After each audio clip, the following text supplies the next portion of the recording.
Good evening, and welcome along to the show. It's another busy one this week. We're going to be joined by TV's Queen of Clean, Lynsey Crombie, is going to be with us.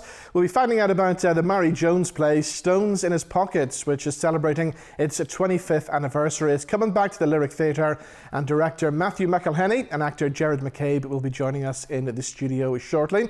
Relationship coach Lisa McFarland is also going to be here telling us about her brand new ebook. And from the archives, we'll have music from a singer-songwriter, Steve Forbert. But starting things off, we're going to talk movies, and Tim Burton will be with us. Before that, let's take a look at one of the big films out in cinemas everywhere this weekend. We've waited long enough. It's finally here. It's Top Gun Maverick. Good morning, aviators. This is your captain speaking. Today's exercise is dogfighting. 2 versus 1? He's got to be kidding. What the hell?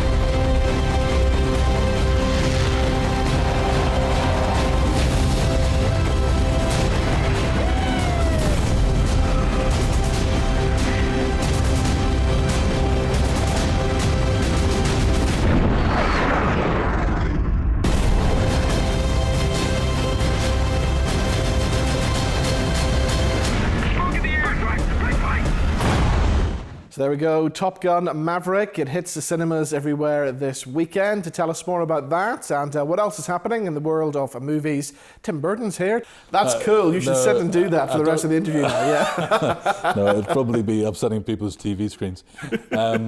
Yes, Maverick, and I mean, I don't think anyone actually wore sunglasses quite as cool as him. Exactly. Tom Cruise, maybe Jack Nicholson has the edge. But Maverick has been a long time in the wings, pardon the pun. I mean, it was supposed to be out December 2020. You know, we know why that was pushed back. So they have made some tweaks, and that's what, you know, I've been interviewing, you know, so many people over the years, especially post-COVID, and it's been very interesting how, in a sense, it's actually made them, because of the delays, it's made them go back, tweak a few things. You know, many, whether it be editing, even new performances, or of course music as well. So there's been such a long drawn out post-production period that it's hard not to resist to kind of, okay, let's tweak this, tweak that, because usually it's a race to the finish line. Exactly. You know? Now, of course, we all remember it from the first time around. Yes. And watching those amazing fighter plane scenes. Mm-hmm. That was amazing back then. Technology has moved on a lot since then, so I imagine it's going to be even more spectacular this time around. Yes, I mean, it's been shot in IMAX, so certainly, you know, do see it either at the Omniplex, Omnimax, or at Belfast Cineworld in their new IMAX, because I mean, the format is made, you know, for this. And the sound, Dolby Atmos, is incredible. I mean, you know, the seats are shaking whenever the jets are in full motion, with lots of subwoofer on max. And, you know, with this kind of film, we know we're expecting lots of bombast, you know, lots of noise, and obviously some fantastic aerial batics. We know this, but there is actually quite a, you know, good story here. Obviously, Tom Cruise as Maverick has been invited to actually, well, he thinks he's invited, but he's actually been ordered to go and teach, you know, at this academy, essentially what Kelly McGillis used to do you know, back then. She isn't in this. Meg Ryan isn't in this either. Meg Ryan was invited. For some reason, she turned it down. But who knows, you know. But we have got the lovely Jennifer Connelly, haven't we, in this one? We have. Yeah. Jennifer's adorable. I mean, ever since, I mean, look at Labyrinth, Once Upon a Time in America, A Beautiful Mind, beautiful performance.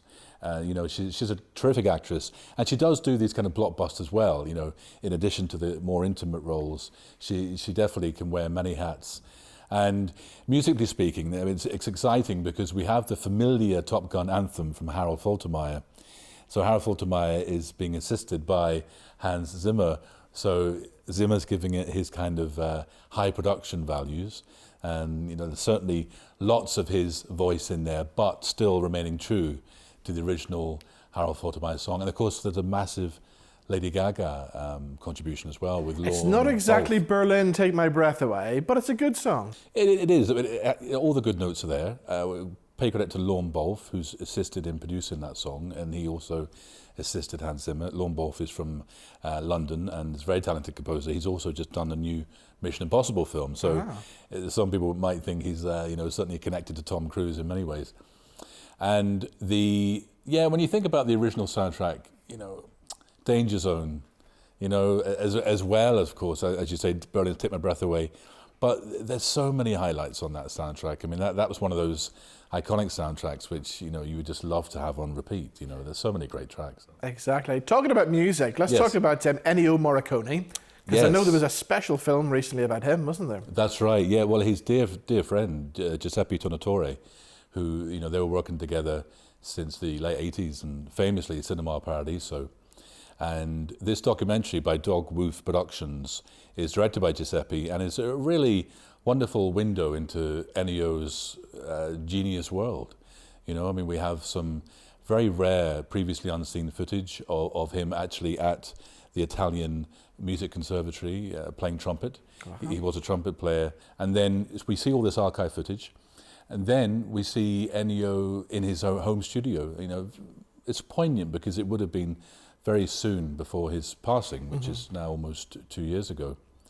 But we also have directors like Quentin Tarantino, Oliver Stone, who worked with Ennio, and they're very candid. Like Oliver Stone and Ennio didn't really get on, didn't see eye to eye. And the movie U-Turn with Sean Penn was the one they worked on together. It was a bit of a bomb. So Oliver Stone's quite open about that and the fact Ennio just kind of gave up on it. Not every artistic collaboration works, as we all know. Yeah.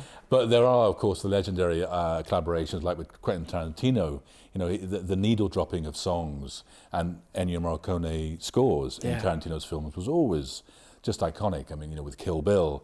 And then later on, of course, he got Morricone finally to write him a fresh score for The Hateful Eight, which is just wonderful. That kind of bass line and that brooding theme, which matches the Robert Richardson photography of the snow vistas. And Ennio Morricone, yes, this documentary film is 2.5 hours. It's long, but it's not one of these clock watching films. You are engaged in it completely. There's also Hans Zimmer once again. He's talking about his colleague and friend. I mean, they met a few times over the years. And John Williams as well is speaking about Ennio's legacy and the dynamic spaghetti westerns, Once Upon a Time in America. That beautiful string writing and the melodies and the vocals. So, and I think one of the great angles about Ennio as well this year, especially, is in Dublin in November. There's going to be a really special tribute concert. Wow. Which is the start of the world tour by his son, Andrea Morricone. Right. Andrea actually worked with his father on many, many films, Cinema Paradiso being the first. Andrea would have written the actual love theme, which he won many awards for. And Andrea will be conducting a full orchestra, the Rome orchestra, which Ennio would have used, and in Dublin's 3 Arena, end of November. So all of the hits, I suppose, to put it kind of flippantly, all the wonderful music which Ennio wrote. And some of us of a certain age will remember that Ennio came to Belfast. Were you there that night at the waterfront? I remember him coming. I wasn't there, but I remember the night, yeah. A wonderful night at the waterfront. I think it was 2007, 2008, as part of the Queen's Ulsterbank Festival, whenever it was Ulsterbank. And it was just a wonderful, wonderful tribute. And wonderful for him to actually be on our little corner of the world, on our shores. A legend like Ennio Morricone being in Belfast was quite a coup.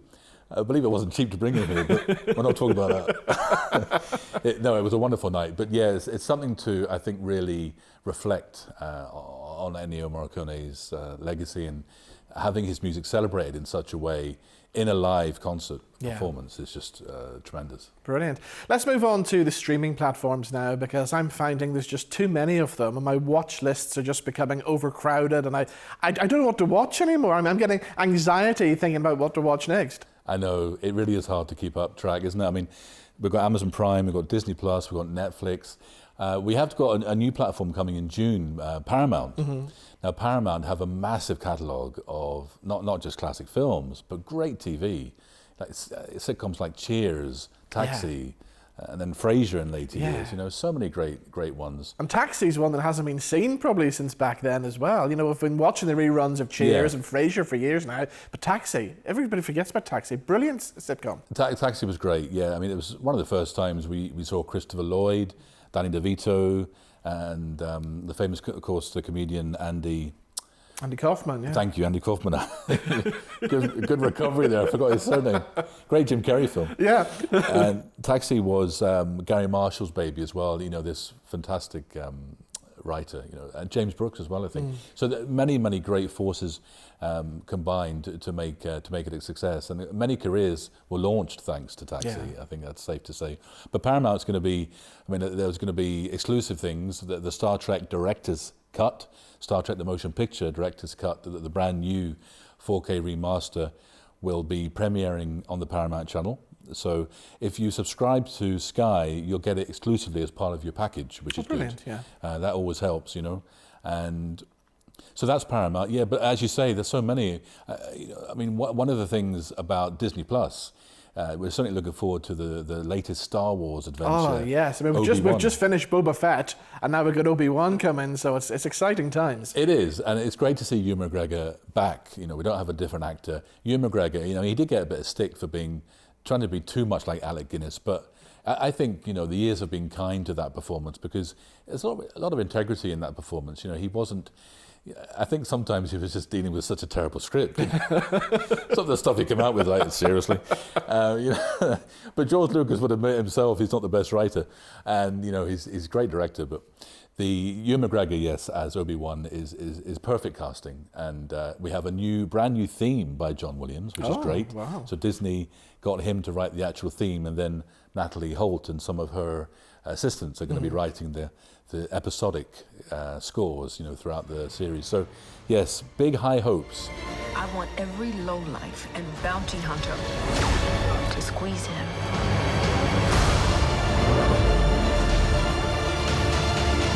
You can't run Obi-Wan!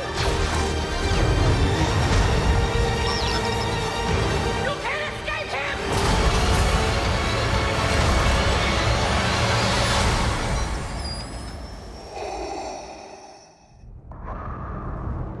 So what else have we got on the streaming platforms then? The Staircase is one you were talking about there. Oh yes, The Staircase is something you should definitely revisit on Netflix. It's been out actually since 2018, and it's based on a true story. Well, it is a true story. It's an actual documentary.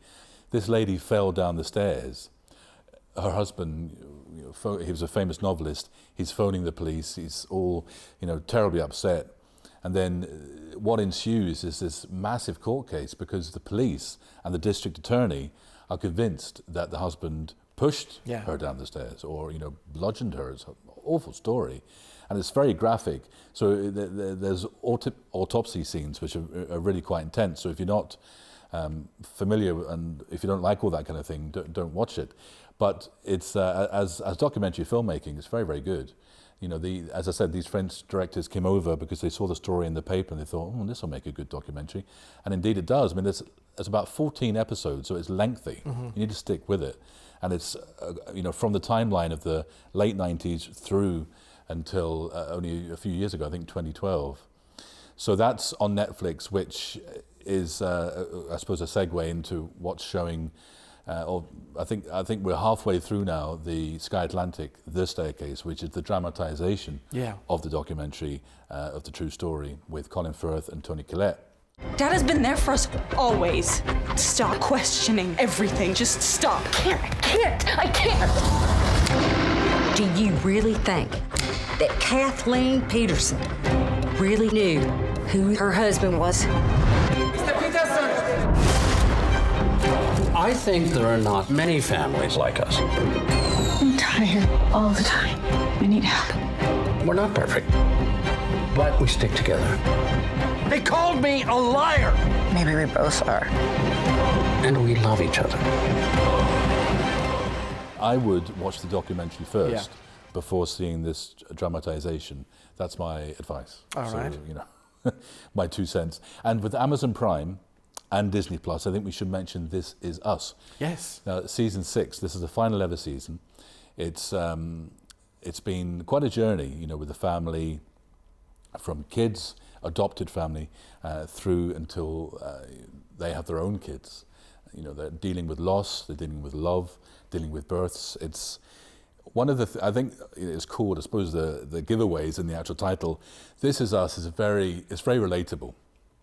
All of the characters are very human. We can relate to the relationships, the fallouts with family and with friends, and the loves lost, the loves gained. It's very well written.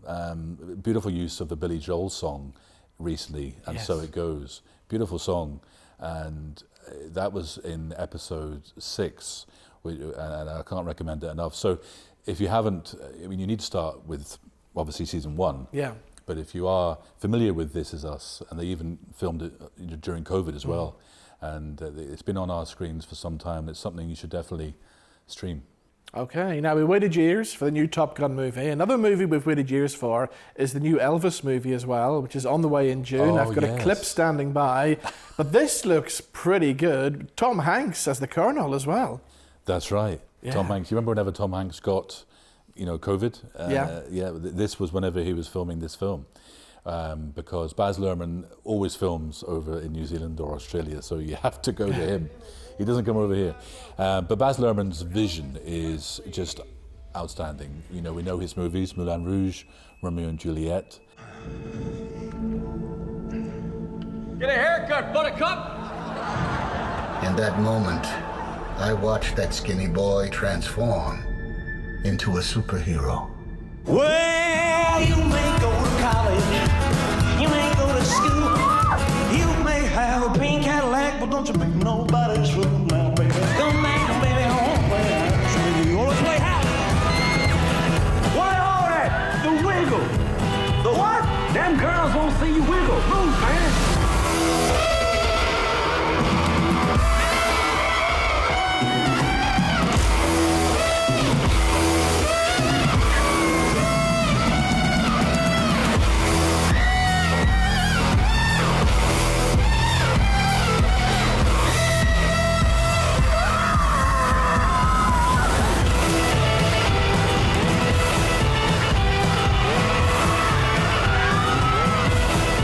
What were you thinking, Jimmy?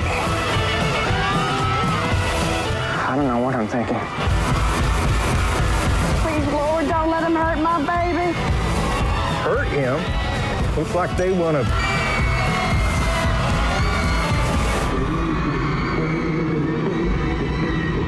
Now, I don't know nothing about music, but I could see in that girl's eyes he was a taste of forbidden fruit. She could have eaten him alive.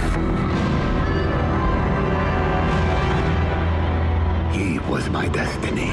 What I love about his films is there's so much energy and passion, which whenever you hear him speak and see him interviewed, it's a no-brainer. You can see it there. It's instilled in him. And I think, Tom Hanks, yes, he plays Elvis's manager. And some of the clips which we've just seen there are really quite effective. And I think what this film is going to reveal is, well, how cruel the management was. Yeah, exactly. All right, so that comes out in June, so we Yes. look forward to that. But in the meantime, Tim Burden, thank you for joining us. Thanks, Robin, for the invite. Thank you. Right, we're going to fast forward to the year 2040 now to see what life is going to be like in the future. And I'm pleased to say this week I've been chatting to Futurist Tom Cheesewright. Here's what happened.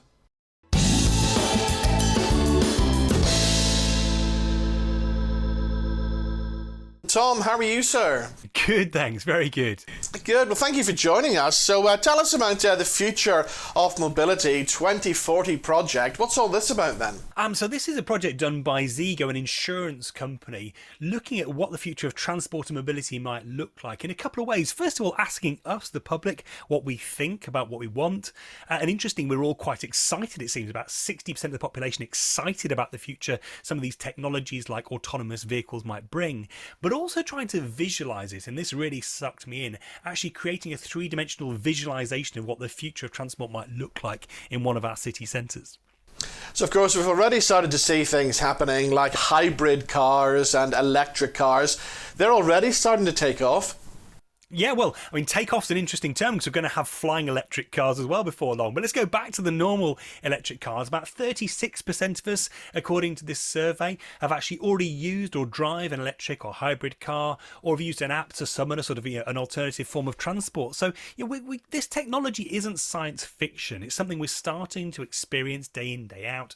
And what we're doing is taking these examples from around the world. We've got self-driving buses being trialled in Scotland. We've got autonomous vehicles being trialled in bits of the country. We've got these increasing range of electric sort of personal vehicles, bringing those all together and plotting forward and saying, if we do this, if we get together the insurance company, the government, the local authorities, and us as drivers and pedestrians and cyclists get together, this is what our cities could look like. So are these predictions real then? Are we really going to see this big change by 2040 then? The big challenge with futurism is always not what, but when. If you look at what human beings want and the way the economy is going, what's possible in the realm of physics, you can usually say what's going to happen, but when it's going to happen is much more challenging. So are we going to get to this vision of a much cleaner city, much more efficient use of our space, much more space for pedestrians and cyclists, a really, really nice place to live by 2040? Well, that's a question of not the technology, because I think that's pretty certain to be there. It's a question of policy. It's a question of putting the sort of financial framework around it. None of us can drive or do these things without insurance around it. And we've got to have that conversation. And personally, I've always been a bit sceptical about autonomous vehicles. I think they'll definitely come, but I've been very sceptical about the timeline. But the fact that an insurance company's gone, no, we're thinking about this. Not only are we thinking about this, we're going to ask people what they want, and we're going to try and visualize it. That gives me some confidence that by 2040 we might get there. I love the idea of the air taxis. Is that a reality? Yeah, I mean, you're going to be able to fly in one of these in the next couple of years. And maybe not in the UK, but in other parts of the world where they started to get a bit ahead in terms of the legislation, the testing. What you're really talking about is something that looks like a kid's toy drone, but scaled up to the size of a car. Loads of safety systems, loads of redundancy, probably flown initially by a remote pilot, but ultimately flown by a machine, by a computer.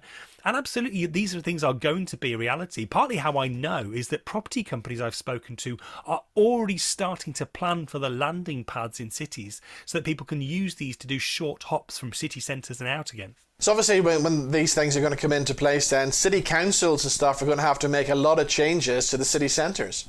Yeah, but they're already starting to do that. The last couple of years have dramatically changed how we start to use our city centres, changed the way we work, when we move, where we want to live.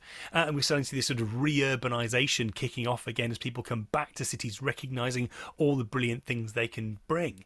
And so while councils are having these conversations about what we're going to do with our retail space, how we're going to make these attractive places to live and work, maybe they can start to bring in some of the learning from this survey and this visualisation, say, well, this is what transport might look like in 18, 20 years. How do we prepare for that in terms of thinking about cycle storage, in terms of thinking about recharging points, in terms of, what can we do with the parking spaces and reuse that to good effect? And with all these robots taking over everything, surely it's going to put people out of work as well.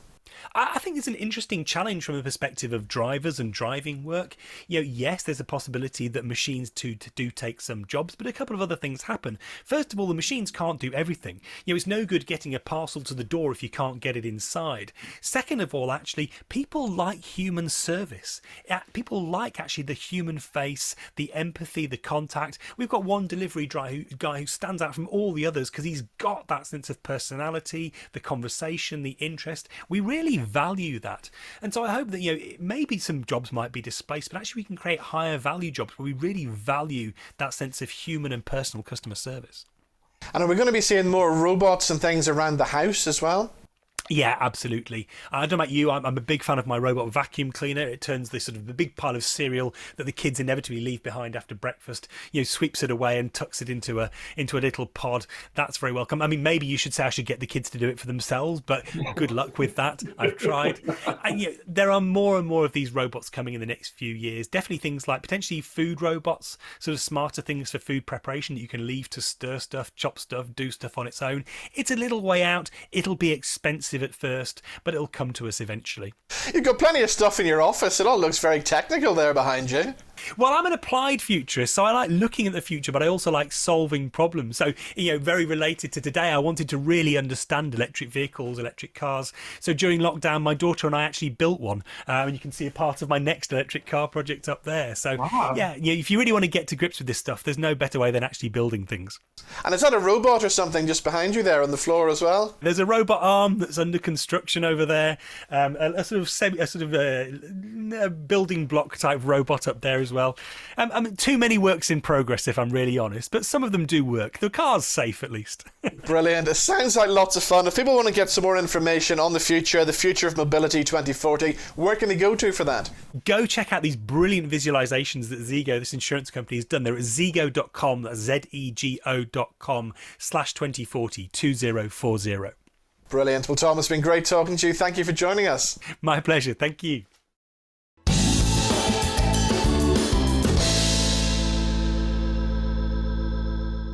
Now, if you're looking for some relationship advice, my next guest is the lady to go to. She's Northern Ireland's leading relationship advice coach. She's Lisa McFarlane. She just released a new ebook. We'll find out all about that because she's here. Lisa, how are you? I'm good.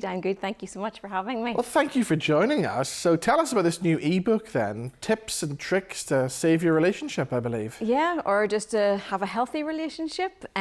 So I just believe that we need to educate ourselves on how to have healthy relationships. We educate ourselves on everything else, IKEA furniture, cooking, everything. And I want to take the shame and guilt away from asking for help around relationships. Let's educate ourselves on relationships, healthy conflict, our love life, all those sorts of things. And I would imagine because of what we've all been through in the last 2 years with the pandemic, we probably need this advice more than ever before now. Yeah, I think so. Whenever I learnt all this stuff, I just kept saying, why does everyone not know? Why does everyone not know? And then it absolutely went a little bit insane for me during the pandemic, in a good way, good way. People were just crying out for knowing more about their love languages, knowing more about their attachment style, and really learning how to do healthy conflict is really, really important. So tell us about your journey then, because it was the pandemic that things really took off online for you, wasn't it? Yeah, so this was my little side gig. This was my little thing that I was doing because my children were getting older, and I'd started running classes in my local area for women to help them with their confidence and communication and conflict styles. And then when lockdown came, those classes were not able to happen. And I cried and cried and cried. I am a life coach, so I know how to grieve. So I grieved within about half an hour, 45 minutes. And then I knew what was missing, purpose. So we need purpose in our life every day. We need something to get us up out of bed. We need purpose every single day. So my purpose then, I decided, like a mad woman, was that I would be on Instagram every morning at 10 o'clock, talking about all the things, taking away the shame and guilt, talking about all the things, talking about how we felt. So the first morning I got on, I still have the little post on my Instagram page and it's just so basic, it's unbelievable. And I got on and I said, I will be here every morning at 10 o'clock. 7 people watched. Well, I just thought I was you, Robin. I thought I was you. I just thought I was like the next big thing. I just thought, oh, I've made it. 7 people watched. This is the best thing ever. They were my family. So we got there. But then I remember that we told it was going to be 14 days. I was like, I have 14 days in me. In my back pocket, I have 14 days. And it wasn't 14 days. So after 14 days, we were devastated, but I kept going. And then people started to shout me out. And we have lots of beautiful influencers here in Northern Ireland. And these lovely ladies started shouting me out on their pages. And my numbers were going up. I had 500 people at the start of lockdown. Wow. I didn't really know how Instagram worked. So I kept bringing into my teenagers and going, these blue squares and this number up here, it's a thing. There's something happening. There's something. What is going on? And every time I would bring it to my teenagers, they were like, you've missed it. Someone is shouting you out. And I was like, shouting me out. That would be helpful if I knew what that was. Yeah. So then eventually we got figured out who it was shouting me out. And then I said, right, well, I'm just going to message them and say, thank you very much. And my teenagers were like, you can't be messaging them. And I was like, it says right here, message. Yes, so I'll just be doing that. Yeah. So I messaged them, just say thank you. Would you come on a live with me at 10 o'clock? And they all came on. Pat Divley is one of Ireland's leading life coaches. He came on. Jenny Keane came on. She's a sex therapist. And it just went mental.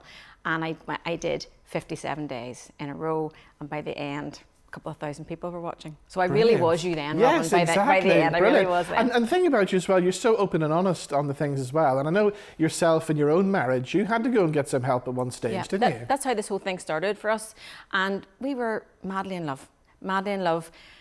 But we had a situation in our other business that we just didn't have the tools to deal with. And I remember being full of shame and guilt, and my husband as well, being full of shame and guilt, didn't tell anybody, didn't tell the babysitter, didn't tell anybody. And she just said simple things to us like, what about you don't talk about work at home? And I was like, am I actually going to pay this woman money to tell me something that I could have been able to figure? But when somebody tells you, Robin, it's just different. And you just say, one, I'm paying her money, so I'm going to do what she's telling me. Simple wee things. And then she talked to us about our love language. How did we show up for each other? What were we doing to fill the relationship cup? So I would talk a lot about relationships are like a cup, and if we're not filling them with good things, they're just like an old cup of coffee lying at the side of the sink. We have to be putting in. And she was like, this thing that's happened to you guys, it's all consuming. So your relationship cup's empty. When did you have a date and not talk about this, you know? So I was like a dog with a bone. I was like, why does everyone not know? And at this stage, my husband and I were together 24 years. And we just learned this information. Yeah. And I was like, we need to get in earlier. We need to get in.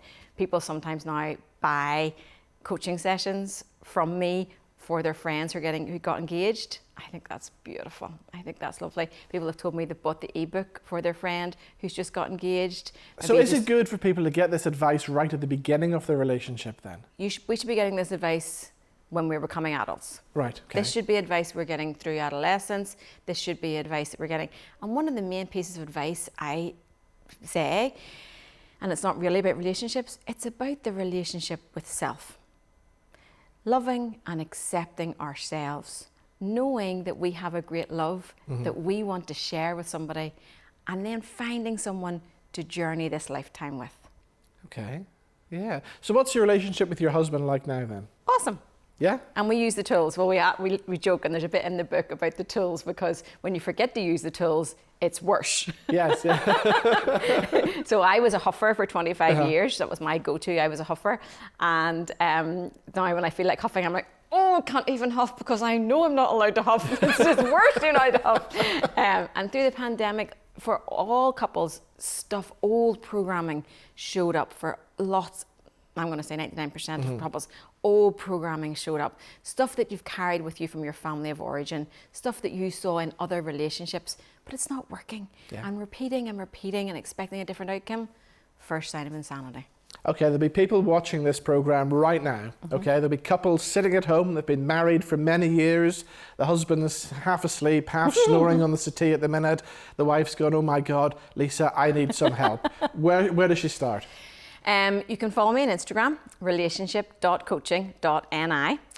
Buy the ebook. Buy the ebook. I also have a private life coaching and relationship coaching group that you can pay to join. It's £12. Free thing to do.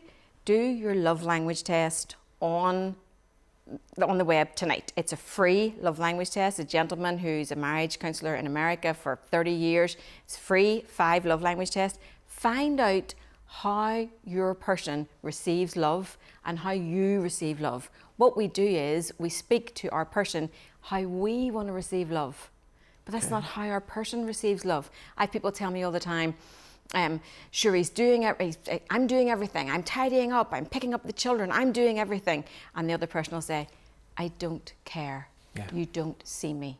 I just want you to see me.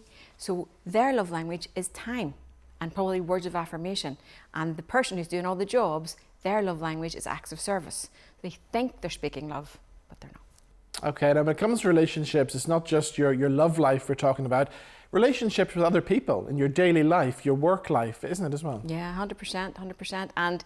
And there's been reports done that the more healthy relationships we can have, all relationships, the more healthy we are with ourselves. You know yourself when you've had an argument with your work colleague or you've had to say this. So the more we can build our own confidence, the more we can put in healthy boundaries. Healthy boundaries in Ireland is a big issue. We're all people pleasing. We all burn ourselves out. Yes, I'll go to that. Yes, I'll do this. Healthy boundaries. Our own sense of self and what works for us and what makes us happy, filling our own cup first, and then serving everyone we're in a relationship from that place of fullness. That's what we need to do. And of course, as we found out, a lot of people were off work for like 2 years during the pandemic. So that whole communication thing, we really forgot how to communicate with people in work, didn't we? Yes, and the anxiety going back to work now is huge, absolutely huge. And what's happened is we've all got into a forced comfort zone, or as I like to call it, stroke prison. We've all got into this, what we think, oh, okay, and we have to step into this river of fear to get to what we want. And this river of fear can feel horrendous, but sometimes it's only a puddle once you jump in. All right, okay. The ebook is available now. Where can we get it from? My website is relationshipcoachingni.com, and it's there to buy. Everything's there. It's a brand new, shiny website. So everything's there. And will there be another book in the pipeline? Oh, people keep mentioning to me. Yes, there will. Podcasts are next. Podcast the next thing, and then yes, a proper book, a proper paperback. Brilliant. We look forward to that. Lisa, thank you so much for coming in. Thank you, Robin. Thank you. Okay, let's have some live music from the archives now. Something good from singer-songwriter Steve Forbert. He's on his way back to Belfast, and he's got a gig here on the 23rd of June at the Deer's Head. But here's what happened last time. Steve joined us in the studio.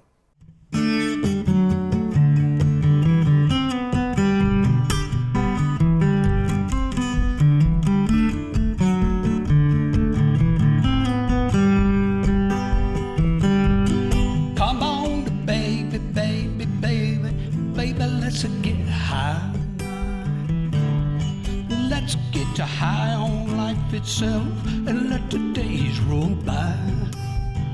There's no time to lose. Slip back in your shoes. Walk outside the blues while the sun still shines. Come on, baby, baby, baby, baby, let's get up. Let's get up to where it is that says we've filled our cup, way up near the brim. Jump on in and swim, or walk out on a whim while the sun still shines and nighttime feels so lonesome. Night so dark and fast.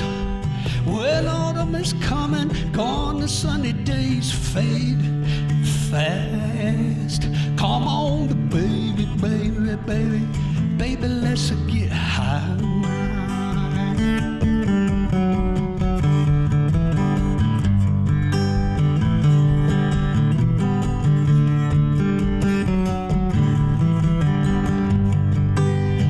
Nighttime feels so lonesome. Night is so dark and vast. When autumn is coming, gone the sunny days fade fast. Come on, baby, baby, baby, baby, let's get gone. Let's get to gone to where it is. It's shimmering on and on. Get back in it all. Walk outside your wall. Hear the blue jays call while the sun still shines. Come on, baby, baby, baby, baby, let's get high.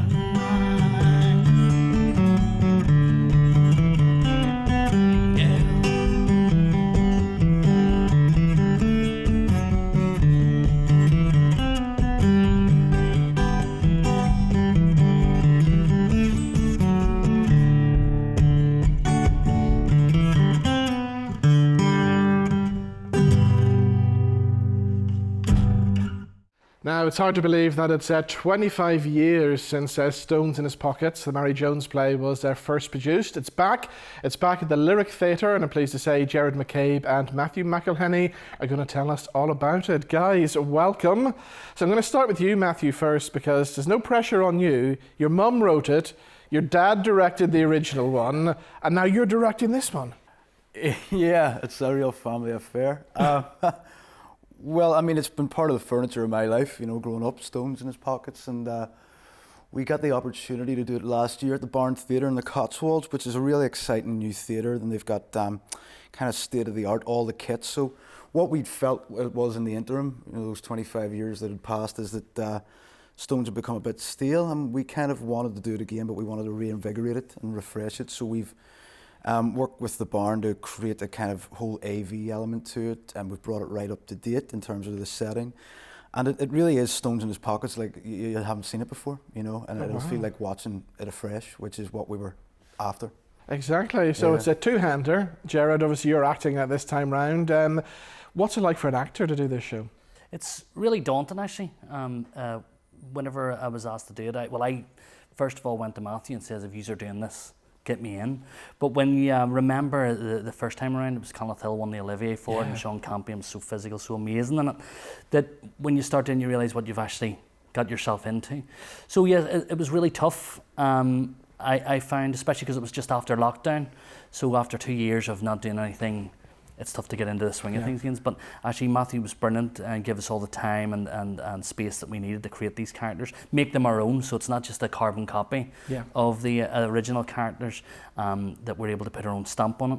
And I think we've done a good job. The reviews have been brilliant, and it's going to be fantastic. Brilliant. Okay, so there's bound to be people out there who haven't seen the show, they'll be coming to see it for the first time. Remind us what it's all about then. That's the best thing about this. When I was thinking, I seen not the original, but whenever it transferred to the Grand Opera House, and I was just thinking the exact same thing. That's 23 years ago. There's a whole new era, new people that haven't seen this, and they're in for such a treat because it ticks all the boxes. It's a great night out, but it's a show with heart, real heart, and the message behind it and stuff is just fantastic. So I'd say it's probably up there, one of the top 5 plays ever to come from Northern Ireland. So if you haven't seen it, or even if you can't remember it, buy tickets, get down to see it, because you're going to miss out.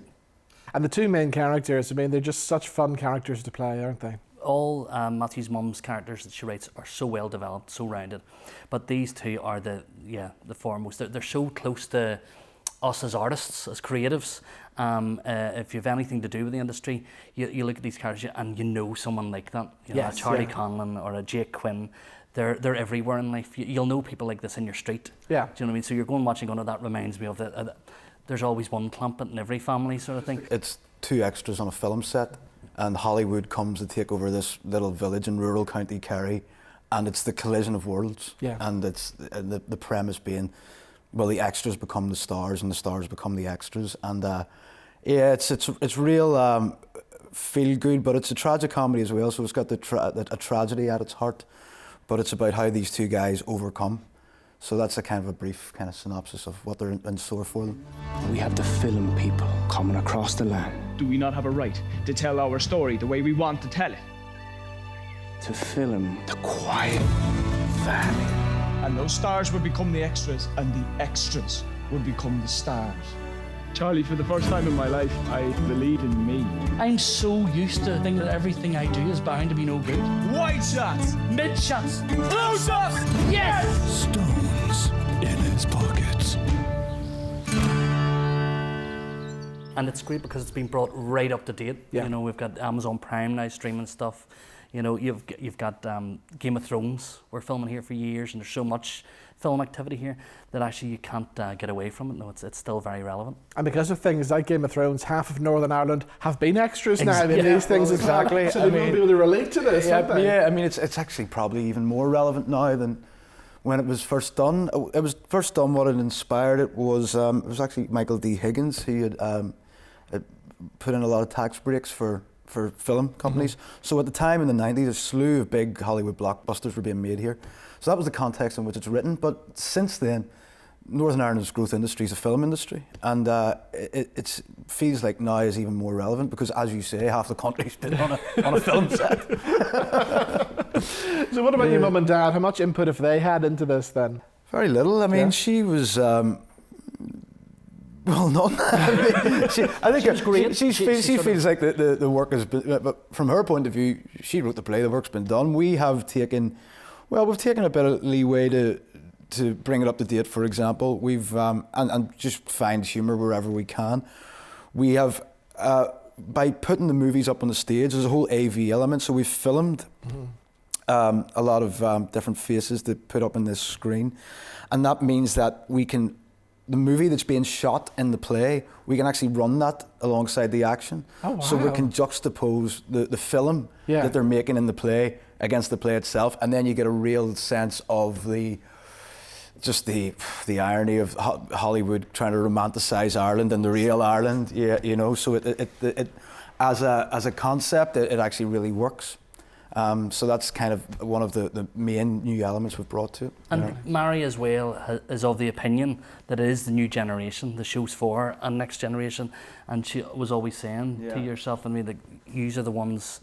You need to make it now of its time and a new version. I think, you know, with because it's her most successful work, and I think it's, you know, it happens with a lot of artists and songwriters and things, you know, they get a bit fed up with their most successful works. I think she was starting to feel that way a bit with Stones in His Pockets. So I think for her this is great to see it done in this way. And with the AV stuff, it is like watching it all over again. It's like something completely new. You know, you're going, this is crazy. This is just how far it's come. You know. Yeah, Gerard, always good to get back on the lyrics stage. Fantastic, yeah, and especially in the play that inspired me to become an actor. You know, as I say, when I was back in Belfast Met, or Biffy as it was then, I was studying it, but it wasn't until my mum took me to the Opera House to see that, and I seen Sean and Conleth, and I went, that's what I want to do. I want to be able to be as good as that. How do I do that? Yeah. And then 25 years later, I'm hopefully of that standard now.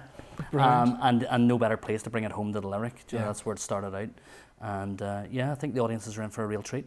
Okay, give us all the important info. When does it open? 7th of June it starts. All right, and again, for people who haven't seen it first time around, they gotta come and see it, don't they? Main stage at the Lyric. Come see it or you'll miss out. All right, guys, the best of luck with the run. Fantastic. Thanks, Rob. Cheers.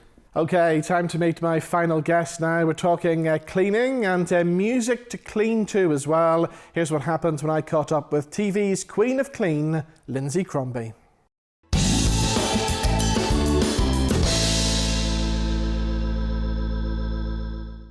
Now let's talk cleaning, and according to new research, we found out that a clean home can be more relaxing than a spa break, and we've also discovered what are our favourite cleaning songs of all time. To find out more, we've been joined by TV's Queen of Clean, Lynsey Crombie. Lynsey, how are you? Hi, nice to be on. Lovely to be here. Thank you. Well, thank you for joining us. So tell me this, would people rather clean their home than go on a nice relaxing spa break then?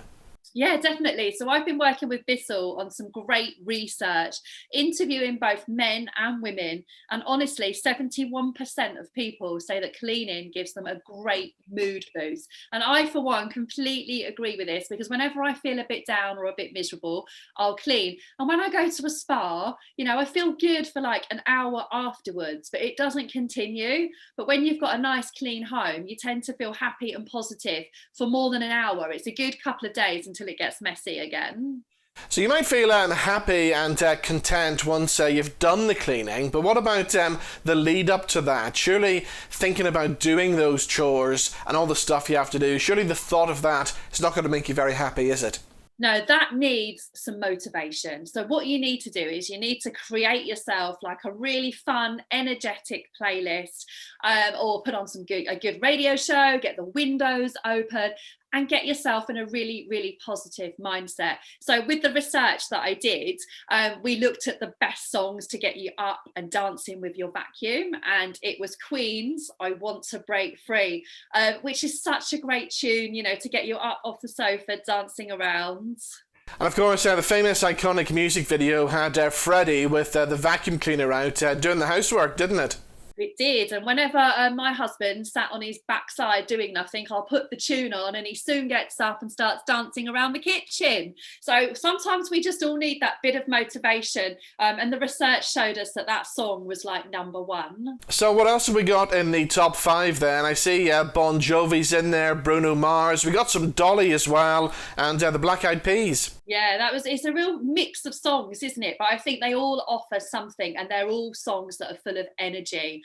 And I think that's what the thing is, you know, if someone said to you, right, you've got to clean the house, you're going to try and put it off, aren't you? You're going to, I'm going to do this, I'm going to do that. You make every excuse under the sun. But if you hear a song in the background, you think, actually, if I clean to this song, it's only 2.5 minutes, and I can get really stuck in. It actually gives you a massive mood boost. So it's definitely worth, having on some motivational music. So thinking about all the cleaning jobs that we have to do around the house, which one of those jobs then makes us feel most satisfied? Cleaning the carpets. Yeah. I think, it's not something we do every day, is it? It's one of those tasks that we do a few times a year. But when you suck up that dirt and you see the pet hair and the dead skin cells and everything that's in your carpet, and you pour it down the sink or you pour it down the toilet, there's nothing more satisfying than seeing and the big lumps of fluff and stuff, and you think, where's it actually come from? And Bissell do an absolutely amazing carpet cleaner, and you've just got to try it. You've just got to see all the dirt. It just ticks all those boxes. What about the one that we talk about all the time? If you happen to spill red wine on a good cream carpet, what's the best thing you can do for that then? So that is the worst stain ever. If anyone ever messaged me and says, oh, Lynsey, I've got a red wine stain, I'm like, oh my God, I hate that stain. It's the worst one. But the key is get to it quickly. Don't sit on it. Don't leave it there. There's some good things you can use that you've probably already got in your kitchen cupboard. Shaving foam, the white foam that you use, not the blue one. Never confuse the two. So when you scrub in the white foam, you're going to be turning the foam back to pinky red. So you know that you're lifting the stain out of the carpet or out of the sofa. Good old-fashioned bicarbonate of soda. Sprinkle it on the stain with some water, scrub it in. It will slowly come away. Sometimes you're going to need to do this more than once, depends how bad the stain is. Or alternatively, Bissell do an amazing spot cleaner. It's a little small compact machine. It's got a little hose. You literally just suck it out. It will suck out the red wine and go. So if you want a quick fix, you need to grab yourself one of those machines. I've heard about somebody going into their kitchen, grabbing a bottle of white wine, throwing that over the red wine. Does that work? No? Does not work. So this is a myth from years ago. And do you know what? I've tried it. It actually makes it worse. And do you know what? I did it in someone's house when I was doing a shoot, and I ruined their floor, and I hid it. And she come back and I told her, and she said to me, don't worry, the floor's being replaced next week. But the panic. So please never ever chuck white wine on red wine. Stick to those cupboard staples, or make sure you've got the right equipment. Alternatively, drink it, don't spill it. Okay, well, coming back to the research then, how much time are we spending during the week then cleaning our homes? So we spend quite a lot of time cleaning. We also spend a lot of money cleaning as well. Our research showed that £601 million is spent a year on household cleaning. But in terms of time, I think we're spending less time these days because we've got more fancy equipment. We're working from home, so whilst we're on a Zoom call, we're worried about what's in the background. So we'll do that quick tidy up before we go on the call. So I think we're much more mindful. Obviously, COVID has stepped us outside of that box a bit more with cleaning. We're thoroughly cleaning these days rather than doing those quick wipes. So I'd probably say an hour a day broken up. So don't do it all in 1 hour. 15 minutes in the morning if you're working from home, 15 minutes at lunch, maybe half an hour in the evening, and include the rest of your household. Delegate, get the kids involved. They can do stuff. Get your partner involved. Don't be scared to ask for help. Now, I've got a few hours off this afternoon. Obviously, cleaning the house is not really on the top of my agenda. So what kind of thing could you tell me now to help get me motivated to clean the house this afternoon then? So I don't know what the weather's like where you are, but the sun has actually just come out here. So chuck open those windows. Get that playlist loaded up now, so you've got some motivational music, and just think of the end result. You know, at the end of the day, reward yourself. I always think have a small reward at the end. If you've worked really hard, have a token at the end that's going to make you feel better and is going to motivate you. Whether it's a Netflix show or whether it's a glass of wine or a bar of chocolate, just something that keeps you going. Get your products ready, get your tools ready.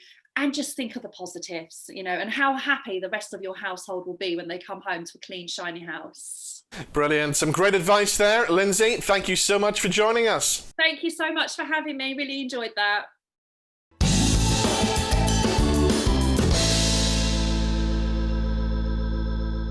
So that's all we've time for on the show this week. Thank you to all my guests. I'll see you back here same time next week. Bye-bye.